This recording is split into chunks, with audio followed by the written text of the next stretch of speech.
Welcome back, and this is the Kickstarter, where we shall be talking the non-aligned movement as a beacon for the youth. The agenda at the NAM summit that is currently underway at the Speak Resort Munyonyo Convention Center has often been touted more on the issues that look to be the ones that concerned the politicians, the diplomats at the top end of governments. But the imperative for the youth is one that many are asking, what is in it for them? I'll be asking later questions regarding whether consultations were done prior to the summit with the National Youth Council on how Ugandan youth would be involved and whether there's a session that particularly looks at that. But in light of the global forum that is traditionally a conduit for those that straddle the line, or rather straddled the line between the Western and the Eastern Blocs during the Cold War, it has evolved into an advocate for peace, cooperation, as well as peaceful dispute resolution. Now, the promises are fresh and offer a new focal point: the role and involvement of young people in shaping the geopolitical landscape. On set, I have with me Eriga Reagan Elijah. He's a member of the Uganda Council on Foreign Relations.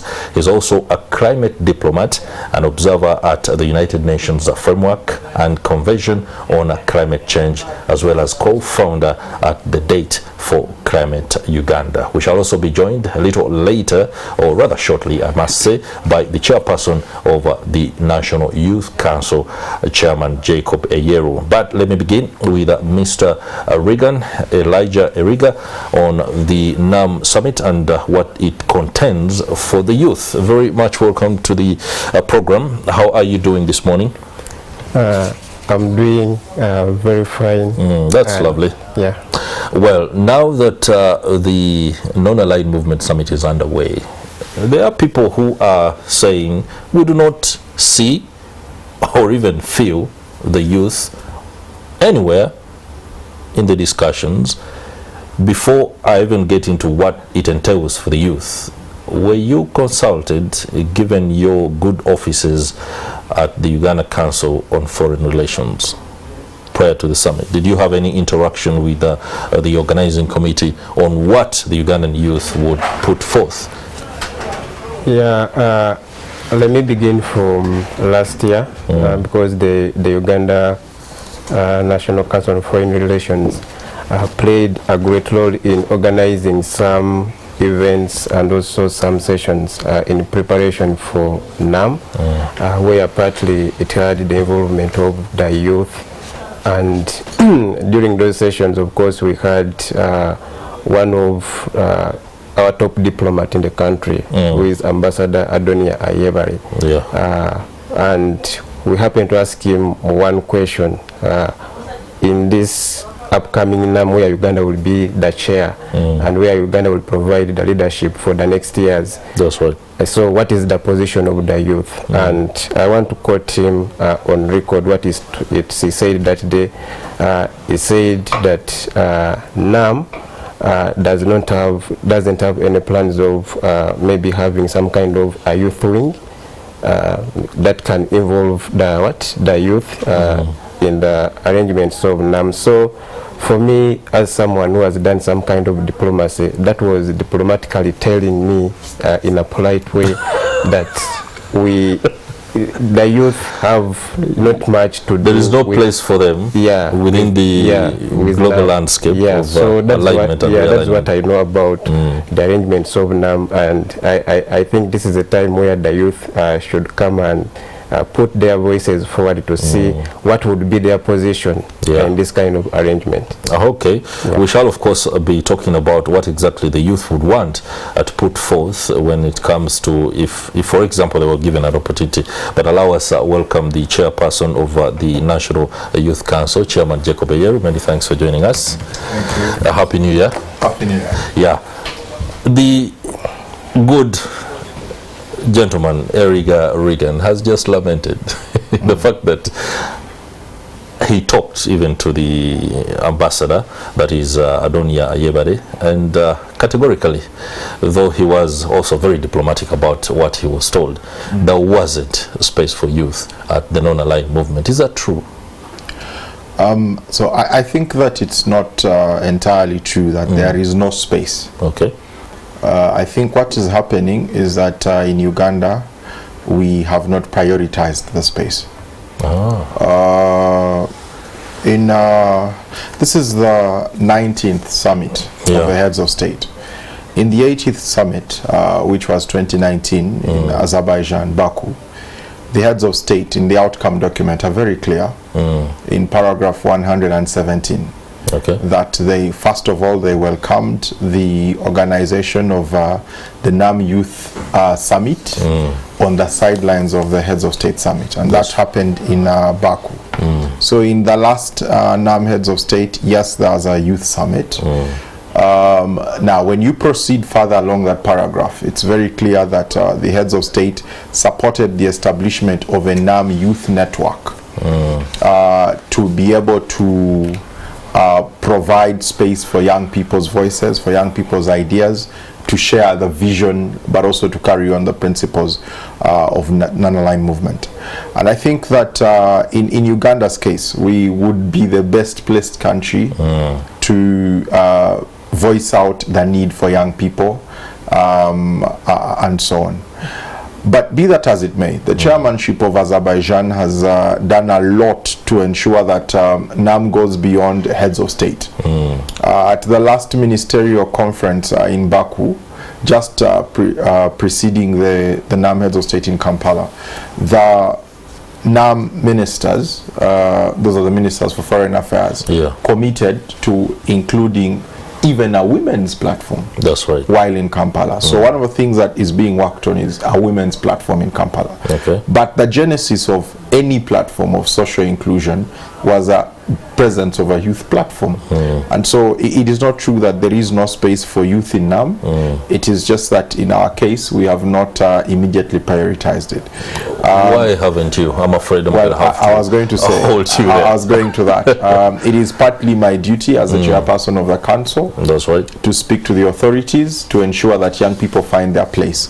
And in executing that duty, we have tried numerously to justify why we needed the NAM Youth Summit on the sidelines of the NAM Heads of State Summit here in Uganda. That's right. The days are still going on. And so we are still positive that by the end of this summit, there will be inclusion of youth in the outcome document so that we can have a basis of engagement of youth post the summit agenda. But we are also positive that there can be a statement by youth during the occasion of this summit. So we are working on it. Perhaps, yes, like he has said, perhaps the authorities did not feel it was a big necessity, but given the preceding chairmanship and their effort, given our population dynamics, it is impossible for Uganda to continue without youth in anything we do. Okay, allow me to stay with you just on the modalities under which you expect a declaration at the end of this NAM summit to have aspects of youth when the sessions and the various discussions as well as specific deliberations haven't involved the youth. Well, I think that if we are looking for impact on the youth generation, we need language in the outcome document. Participation, meaningful participation is most desirable. That's right. But the chairmanship of Uganda is for 3 years. So I believe that in the next 3 years, unless we leave leadership, but as long as we're still in leadership, and as long as His Excellency is still president, I am sure we'll find a way that young people's voices can be included in the chairmanship. But right now, what we are engaging, including Ambassador Adonia, the current chair of senior leadership, but also the whole Ministry of Foreign Relations in Uganda and the heads of state, we are insisting that there needs to be a representative voice of young people at the NAM Heads of State Summit in Kampala in some aspect. And it was even made better in the speech of the outgoing chairmanship. They were very clear that they are committed to supporting the inclusion of women and youth. This was on day one of the summit. So I think that the rhetoric is now there. Okay. What we need now is the visibility in the outcome document, because without that basis we cannot have a forward motion. Okay, that visibility will have to come forth within the next 2 days. The women stakeholders yesterday made their case, of course helped by the Minister for Labour, Gender and Social Development. Allow me return to Mr. Eriga. You're a member of the Uganda Council on Foreign Relations, and within that framework, what has been the youth agenda? Has there been what can be described as protracted talks, discussions on improving the status, welfare and making the issues that affect the youth across the globe, or within the context of the global south, to be at the front when it comes to discussions on any various platforms across the globe? Yeah, of course, the Uganda Council on Foreign Relations has done so much with involvement of the youth in most of its work and most of the things that they are doing. And first of all, I want to say that I'm a climate diplomat, and and I've been on most of the climate negotiations and observing. So you attended COP28? Yeah, I attended COP28. Okay, I'll have some questions on that later. So, and this is one of the things that Uganda Council on Foreign Relations is doing, so involving the youth on different platforms to see that we have the capacity and potential to produce our best, and also to do what we can to see that we can have a better world as desired from us, the youth. So, and the council is involving the youth in so many things when it comes to global affairs, and when it comes to climate change, addressing issues like the debt, and also addressing issues like conflicts across the world. So the council is involving the youth in discussions and various discussions, and also with now with ambassadors and also retired ambassadors, because we have one of our patrons who is the former president of the UN General Assembly, that is Ambassador Sam Kutesa. So these are some of the things that the council is doing in providing the youth with that kind of platform. And I think, yeah, the council is doing so great in marketing the youth and also giving the youth opportunities when it comes to global affairs, international relations, and also things to do with diplomatic approach to so many global issues and global challenges. Okay. In regard to the just concluded COP and the impetus that youth have offered in fighting climate change, and especially the interventions that go around mitigation and adaptation, wouldn't this particular summit offer the best possible platform to do a follow-up? If you are going to wait to be approached in order to take the mantle or the space or the limelight at such occasions, then that is something that is detrimental. You must work out ways in which you actually, if I may use this word, get crush the summit. Yes, I think first of all, what we have to understand is that NAM is a family of the United Nations, where we find the United Nations Framework Convention on Climate Change. And being a family of the United Nations, it means that most of the member states of NAM subscribe to the United Nations. And this is a very big platform where NAM has to play a key role in seeing that issues to do with climate change are addressed, because now when you look at member states of the member states of the NAM, most of them are from the global south. That's right. And when you look at who is responsible for causing the global climate crisis, 97% we look at that the global north is very responsible. And the global north is not only responsible, but it has also imposed some of the challenges on us that we cannot drive to a just transition or energy transition.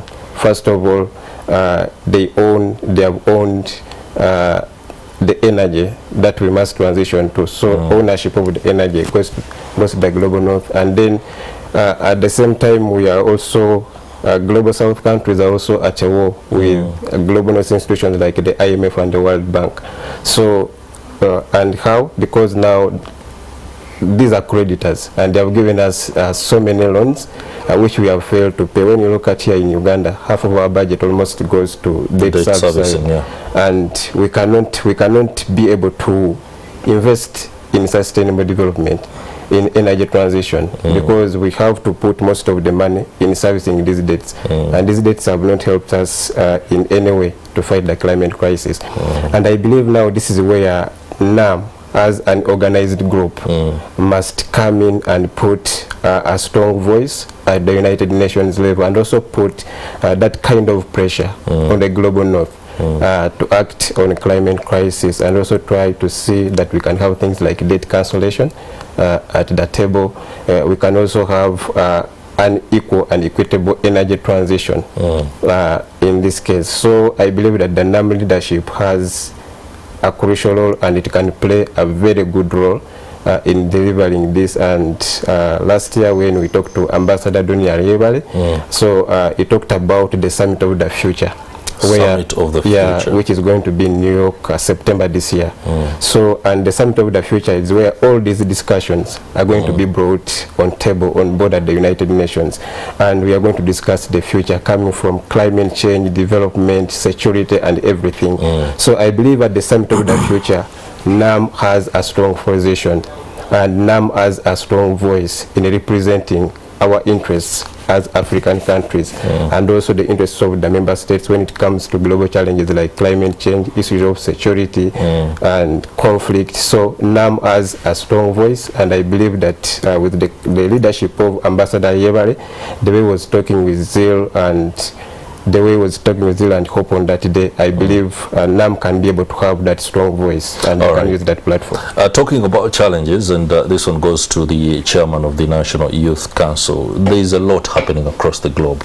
Insecurity, health pandemics, climate change, as Mr. Eriga has just alluded to, terrorism. We now have the question of what is happening between Israel and Palestine. It has been part of the deliberations, especially on the first 2 days of the summit. The debt burden, it's very crucial. Addressing existing and emerging issues collectively and also individually as member states is something that ought to be put to the forefront. But when it comes to some of the discussions, especially on the geopolitical landscape, youth are behind the scenes most of the time, and attempts to hear and see them at the front are often clogged in cases of, wait, you have your time will come. But if over 20 years this statement has been said to the youth, this time might not come. When you look at the non-aligned movement, first from its inception as far as back as 1956 to the issues that it's dealing with right now, there's a lot that needs to be thought out. Perhaps the old guard is still working within the framework of the Cold War and must be able to relate very quickly to the emerging challenges across the globe. For example, you don't have to be seen to be siding with one side, yet at the other you have to go begging to that same side that you have either lambasted or told the population that you do not believe that you will be working with. How should this be played out? All right. Well, I think we need to understand how the world operates. Different institutions have different purposes. That's right. You were having a discussion about COP28. We were at COP28, and at COP28, everything has to draw a nexus to climate. Yeah, of course. Not climate drawing a nexus to everything. At the non-aligned movement, everything must be formed from the basis of non-alignment. And then if you want to talk about economic policy, there is a World Economic Forum. If you want to talk about sustainable development, there is a United Nations platforms. So the reality is, if young people want to have, if we want to have a voice everywhere, we can. But if we want those voices to matter, we must choose the right platforms for what voices. That's right. It's how it goes. As I see it, there are also things which are inevitable. For example, non-alignment today is more relevant than non-alignment in 2000, the decade of 2000, 2010. Why? Because non-alignment was formed from Cold War politics. When Cold War politics elapsed, non-alignment went into some sort of slumber. But in the emergence of literally Cold War politics and the removal of a bipolar world, where you have now, it's not just Russia and America, there's China emerging, there are countries that are emerging economically and they're using that economic capacity. There are countries that are emerging in terms of numbers. India is emerging. When those things are happening, the NAM membership must go beyond just the Cold War dynamics and begin addressing all the avenues that cooperation can bring. That's right. It's important to note, and I think this is where young people should notice the opportunity. 120 countries makes the non-aligned movement the second most important gathering by numbers. The first is the United Nations. The second is the non-aligned movement. So young people can push the non-aligned movement to begin to consider issues that, yes, are hinged on peace, but address more young people related issues. For example, if we are talking about financing for advocacy for peace, you can bring about sustainable development by meeting that goal on world peace, but making sure that young people are driving it, and the NAM can put their strength there. It is not factual to now state that the NAM is a collection of poor countries anymore. It is not true. Most of the emerging economies are members of a non-aligned movement. If you're talking about Saudi Arabia, if you're talking about the United Arab Emirates, if you're talking about China, these are rich. These are now big, rich countries. Even if by classification they're still developing countries. So within the non-aligned movement itself, there is capacity to push the youth agenda, and I can assure you, at least while we are chairpersons of the National Youth Council, and at least while it's in Uganda, we'll make sure that the young people's agenda comes out strongly, but their voices also come out strongly. Because like I said, there's already precedent. We are taking on from a very serious leadership. I attended the NAM Youth Summit in Baku, and it was very powerful. I remember they were very clear that we're making decisions on behalf of our countries. If you don't have authority to do so, then consult your country. I had to call our US office from Baku to agree on certain positions and then push the agenda. And I think this is what we want to see more.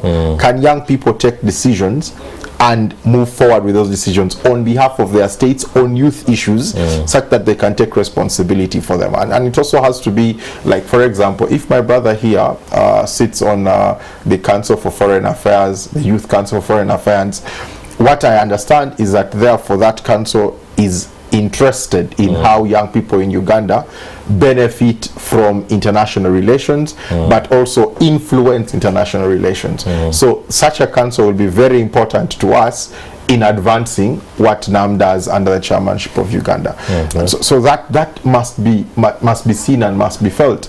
I understand that this year, just as NAM youth chapters, we might be able to do some projects in our countries that will be able to signify that NAM is moving away from just a convention of presidents, that's right, and it's moving beyond that. And a photo opportunity. Exactly, and it's beginning to have boots on the ground. And I think the NAM Youth Organization is doing a lot in that regard. Okay, gentlemen, many thanks for the perspective. Now, I just want to go to a general question, and of course, this stems from the fact that many people have been affected by the goings on at Munyonyo.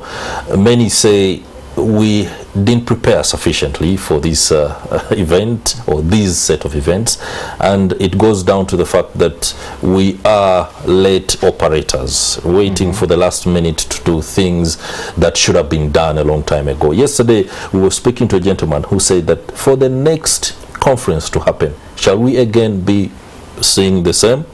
Shouldn't there be what is, or what ought to be, a sustainable way that vendors, for example, because many of them are youth and they have been heavily affected for the next few days, they want to be making money.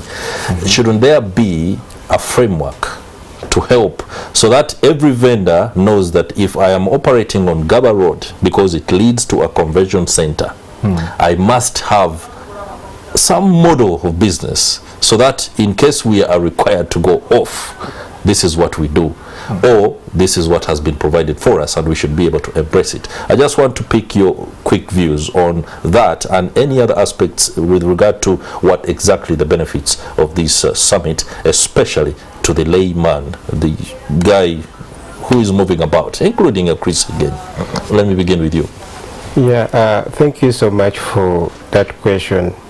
You know, besides Uganda, we have also seen how other countries organize and prepare for international conferences like this. That's right. And one of the things that is very vital here is PR, public relations. Yeah. How do we prepare the public, and how do we inoculate the public to have this in the mind of the public? Because now when we talk about the public, majority are the youth. Yeah. So how do we bring the NAM to the youth, and how do we prepare them? Because there is what we call arrival of the NAM summit and also preparation. Yeah. So have we prepared enough? Have we prepared the public? Have we prepared these youth to venture into opportunities that the NAM is bringing?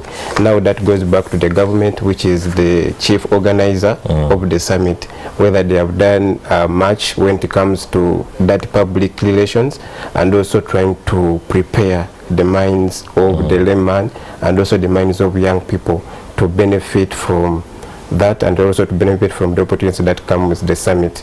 Then how is this beneficial to the layman, and how will the layman benefit? I happen to read, I'm one of the people who are inspired by the founding father of Singapore, who is Lee Kuan Yew. And in his book, the Singapore story, tells you that when he was building Singapore from scratch, he looked at the general picture of Singapore. I needed to build a city, and building the city here, it talks also about mental preparation, and also how do you prepare the people mentally. So I believe NAM wants to deliver on socio-economic and political platforms, and also deliver and also make sure that everyone who is part of the NAM, including member states must benefit. Okay. But then we need serious preparation. First of all, you have to prepare the youth for leadership, and also you have to prepare the youth for technological advancements or transformation, because now we are in a competing world whereby we need to grasp most of these opportunities. And I believe when NAM puts that on their agenda, it will be able to benefit as the youth, because the youth have capacity in everything, and also to deliver on everything. Chairman, a wrap for us. I think that the people that have been inconvenienced cannot compare to the gain that Uganda will be gaining. First and foremost, all of us have seen, I do not know if it was because of the NAM conference, but we have seen the infrastructural changes. Okay. At the airport. We're looking at some of our roads, but even importantly, we are looking at some of our facilities. That's right. That needs to be understood. The second thing that needs to be understood is that we're talking about 120 countries of the world being under our responsibility. Yeah. That is massive. If you want to understand it better, the World Cup does not gather more than 50 countries. If you want to understand it better, when we hosted Chogam, interesting there, yeah. When we hosted Chogam, we did not go beyond half 120. We didn't go beyond 60. That's right. The Commonwealth Heads of State is just 53 countries. So when you're looking at what we are talking about here, NAM is not a small matter. It is a little publicized matter, and which is why I'm saying there is work in this conference that needs to situate NAM in its rightful place. What level of capacity do 120 countries of the world offer? If NAM became a single voting bloc in the just to give you an example, the African Union is a member of NAM in its entirety. South Sudan most likely is joining. It's the only country. So you imagine us hosting all African countries here, and then adding Asians, adding Latin America, some North Americans and Mexico. So it's not really a joke. Okay. So I want to encourage Ugandans to embrace these things. It's a blessing that your country, it's only the 18th in the 19th country hosting this idea, and they host every 3 years. So none of the Ugandans alive will ever see this come back to Uganda, and so it's a privilege. Interesting there, and of course many thanks, Chairman of the National Youth Council, Jacob Eyeru, for the perspectives. Many thanks to you too, Eriga Reagan Elijah, climate diplomat. I found that very interesting, and of course an observer at the United Nations framework on conversion on climate change. Many thanks for your time. That's it for the Kickstarter, but in line with some of the benefits and how this particular conference or event is affecting many within the city, my man on the ground is Stephen Mbite. He's speaking to vendors at Nakasero Market. A very good morning, Stephen.